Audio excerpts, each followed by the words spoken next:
The Committee on Rules, or Rules Committee, is a committee of the United States House of Representatives. Rather than being responsible for a specific area of policy, as most other committees are, it is in charge of determining under what rule other bills will come to the floor. As such, it is one of the most powerful committees and is often described as an arm of the leadership and as the traffic cop of Congress. A rule is a simple resolution of the House of Representatives, usually reported by the Committee on Rules, to permit the immediate consideration of a legislative measure, notwithstanding the usual order of business, and to prescribe conditions for its debate and amendment. Role: when a bill is reported out of one of the other committees, it does not go straight to the House floor, because the House, unlike the United States Senate, does not have unlimited debate and discussion on a bill. Instead, what may be said and done to a bill is strictly limited.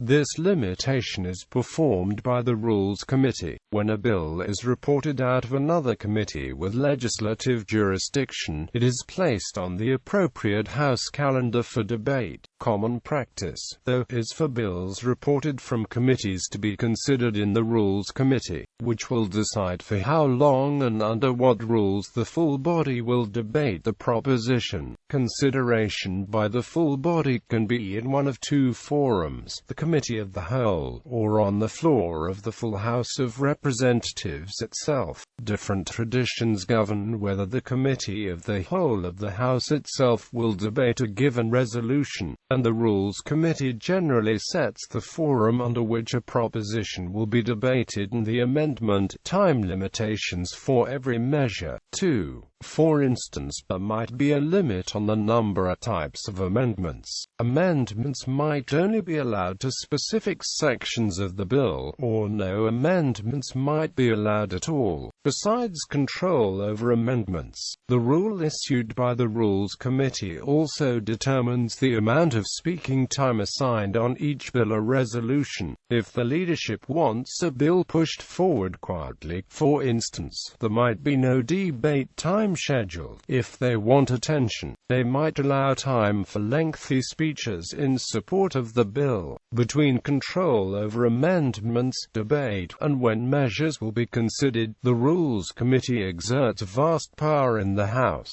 As such, the majority party will usually be very keen on controlling it tightly. While most House committees maintain membership in a rough proportion to the full chamber, membership on the Rules Committee is disproportionately in favor of the majority party. History: a Rules Committee was formed on April 2, 1789, during the First Congress. However, it had nowhere near the powerful role it has today. Instead, it merely proposed general rules for the House to follow when debating bills, and was dissolved after proposing these general rules. These general rules still have a great impact on the tone of the House floor today.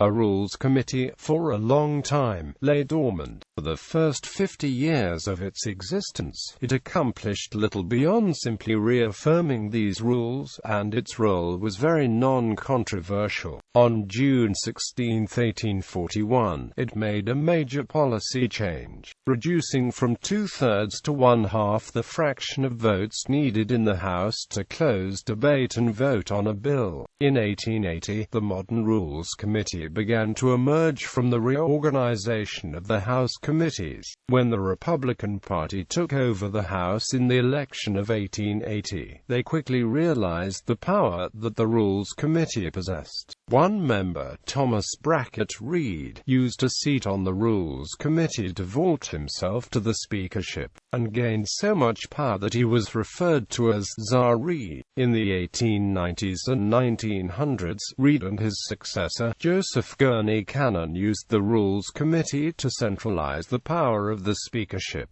Although the power to place members in committees and perform other functions was limited by a forced rule change in 1910, the Rules Committee retained its power. However, it ceased to function as the personal project of the Speaker as it had originally. Instead, as the seniority system took root, it was captured by a coalition of conservative Democrats and Republicans.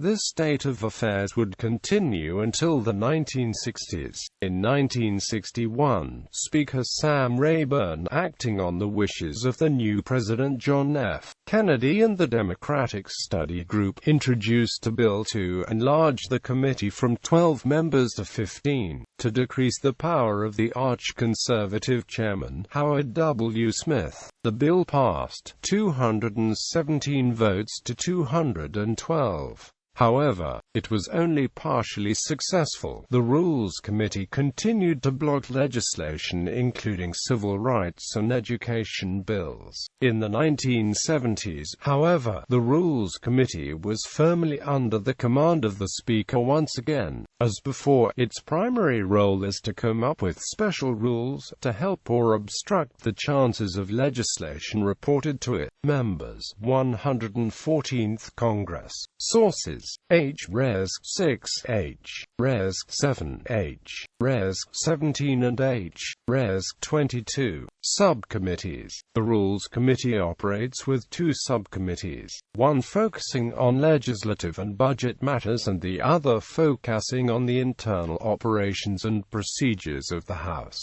Source: House Committee on Rules Subcommittees Chairs 1849 to 1853 and 1880 present. The Committee on Rules was first a standing committee of the House during the 31st and 32nd Congresses. From 1853 until 1880, the panel reverted to being a select committee. Between 1880 and the revolt against Speaker Cannon in March 1910, the Speaker of the House also served as chairman of the Rules Committee.